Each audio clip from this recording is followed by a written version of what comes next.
All right, senior spotlight here towards the end of the year. Riley, we're finally getting you in. You chose basketball, but that's to no surprise. We'll get into that here in just a little bit. We'll start out with the easy question first.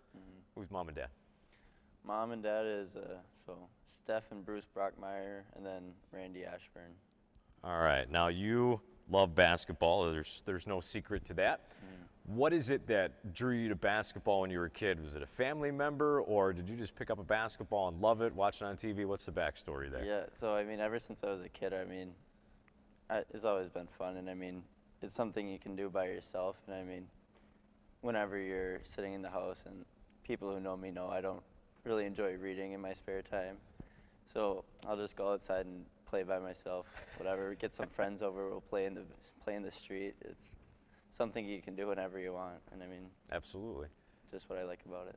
Well, see, I like what you said there, just picking up a ball, getting some friends together and playing, because to me it seems like that's become somewhat of a lost activity, especially during the pandemic, but as the years have gone by, because I can remember growing up, we'd get together at a ball field, and there was basketball, a hoop, a baseball field, and a football field, and we'd turn around and do all three of them in a day. Yeah, it's something that, I mean, kids these days, I mean, I think I'm victim to it too. I mean, technology is so advanced. Video games. I mean, it's crazy, but those are memories I'm going to look back on and just wish we had more time to do, but it's so much fun just to get out and play with those guys that we grew up with. And I mean, Absolutely. It sucks that this is the last year to do it, but I mean, happy it happened. So. Well, speaking of experiences, you're familiar with the term gym rat. Yep. Now, I know you've done a lot of extracurricular basketball outside of RCW. Talk a little bit about how those experiences have helped make you a better player. Yeah, of course. So, I mean, anytime you can get in the gym is a good thing. And I mean, so my 8th grade summer going into freshman year, we first heard of AAU. Yep. So we went to try out for Stars, which is based out of Southwest Minnesota, which is Marshall. So then we went to tryouts and then went through that process, and then we got a call saying I made the team, and I remember I was with my family and we were like all celebrating, going crazy.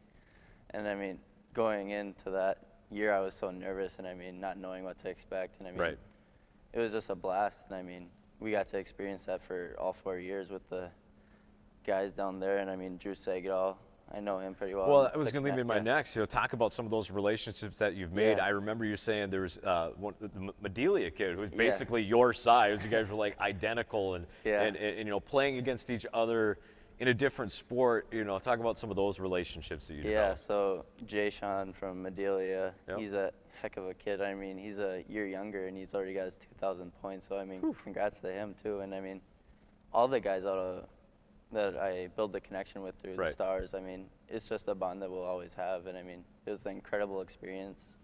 Not many people can have. No. So I really appreciate the time there, and then through the development part of it, I mean, it's so intense, and I mean, the work you put in there is so developmental, and I mean, it helps you so much to grow as a player and also a person too, because the coaches and staff there is just absolutely phenomenal, and I mean, I wouldn't trade them for anyone. So. Well, and they've helped you. You talked about him getting 2,000. Congratulations to you as well, and getting 1,500. Thank you. An accomplishment in and of itself last night. Congratulations to that. Appreciate it. Speaking of those moments, what would you say has been probably one of your most memorable basketball moments? Probably the most memorable was, I mean, one of them was the 1,000 point. Last year, yep. Yeah, Is that Dawson Boyd? That was Dawson Boyd here. The one I missed. That's okay though. Bruce missed the dunk last night, so that's okay. True. That's true. No, but I still look back at the pictures, and I mean, you see the people in the fans in the student section. I mean, many of my closest friends are just going nuts, and then I mean, you look over to see the parent side of it too, and they're going crazy too. So just to see the faces of the people you grew up with, and just to celebrate your success too with you. So that was a really cool one. What do you, in your opinion, what is one of the best gyms / venues that you've ever played in? Yeah, so I still remember this one like it was yesterday. Going into the Timberwolves Stadium, Oh, Target Center. I remember that. Center. Yep. Yep. Freshman year, we got a hotel. We stayed up there that night. Played there the next day. It was an incredible experience to play on that floor. Yep. Very cool. Absolutely. Now, speaking of playing against and developing those relationships, you played against a good one last night in Thompson. Yeah. Talk about some of, I mean, you're one of those players, and I was that way too for different sports, but you relish in and rise to the occasion of knowing you're going up against somebody who's really good as well. Talk about some of the best players that you've gone up against and what makes them tough. Yeah, absolutely. To rattle off a few, I mean, McRae's, Brady Keenan's, Lacaparle's, Maverick Khan, their whole crew, and then CMCS's Case Mulder. Yep. Those are all great players, and I mean, Brady's shooting ability and ability to get to the basket and find the open guy is just a lot to take advantage of and try to stop. Keep talking. It's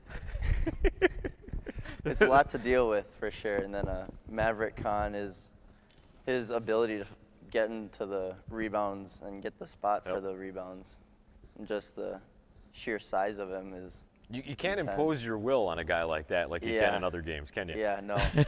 And then Case Mulder, I mean, he can shoot the lights out whenever he wants. He can pull up from mid-range. He can get to the basket. He's so quick off that first step. And, I mean, he's just we don't want to talk about that one thing that happened, right? Yeah, we won't talk about that one.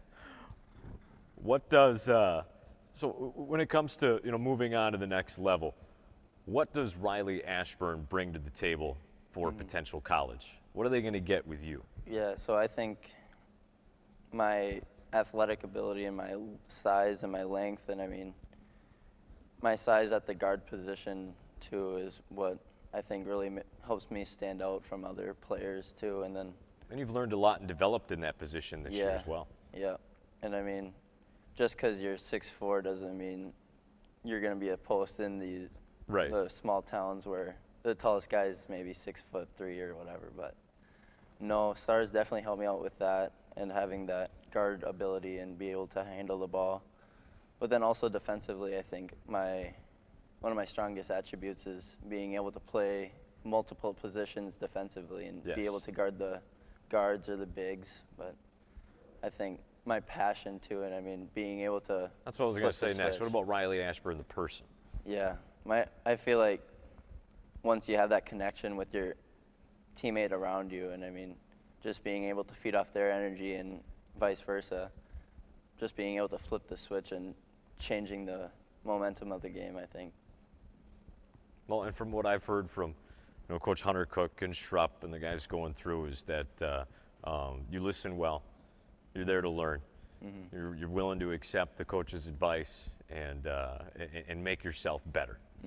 Yeah, being coachable is definitely a key attribute to growing as a player, I think, too. All right. Now, speaking to the next level, what are your plans for when you get into college? What do you want to study? Obviously, I'm assuming you want to play some basketball. Is there maybe football in that picture too? But also the studies. What do you want to get into? Yeah, so kind of going back to that football-basketball debate, that was definitely a big decision in our house, and determining which one I wanted to do was a big decision. But I think we got down to which one I'm going to want to wake up at 7 in the morning and go do all the time. But you're a basketball guy. Basketball came out on top, but that's not saying football's out of the question yet, for sure. But what about study? Yeah, for studying, I've been taking an accounting class that I've really been drawn to, and I mean the numbers side of it. Math has always been my top subject. So. No, thank you. Good for you. Somebody's got to do it, right? There you go. All right. Who's been one of the biggest influences on your life? Basketball related or not, that have helped mold and shape you into who you are now? Yeah, so all three of my parents, between my mom, Bruce, and my dad, they're a huge influence on me and being able to treat others the way you want to be treated and always help out the little guy who maybe not get as much attention. But always little eyes watching too. Absolutely. And then my grandpa too played a big role in who I am now, and then the passion for the games, and it was a big one for me. All right, now it's your turn. What advice would you give to the next generations coming up on if they want to be a basketball player? They want to surpass Riley Ashburn's 1,500 points. What advice do you have for them? Always be willing to work. And I mean, you're going to have those days where you're tired and you're sore and you don't want to do anything. You just want to lay in bed and not do anything. But it's kind of like me this morning. No. Those days are okay, but once you let it become a habit, it just goes downhill from there. You can't expect to be better and while taking those days off. You always have to put in the work, and it doesn't happen overnight. Right. So you keep having to work at it, getting in the weight room, getting stronger, working on your shot, working on your form, all the things that matter, I think, to helping you become progressively better. I mean, during the Stars, we always talk about 1% better every day. Right. You don't have to try to grow exponentially over one course of time, because that's just not going to happen. Nope. It's just a continual process that you got to work at, I think. Well said. Riley, that's your senior spotlight. Best of luck to you in everything that you do. I know you're going to do it well. Thank you. I Thank you. appreciate it. Yep.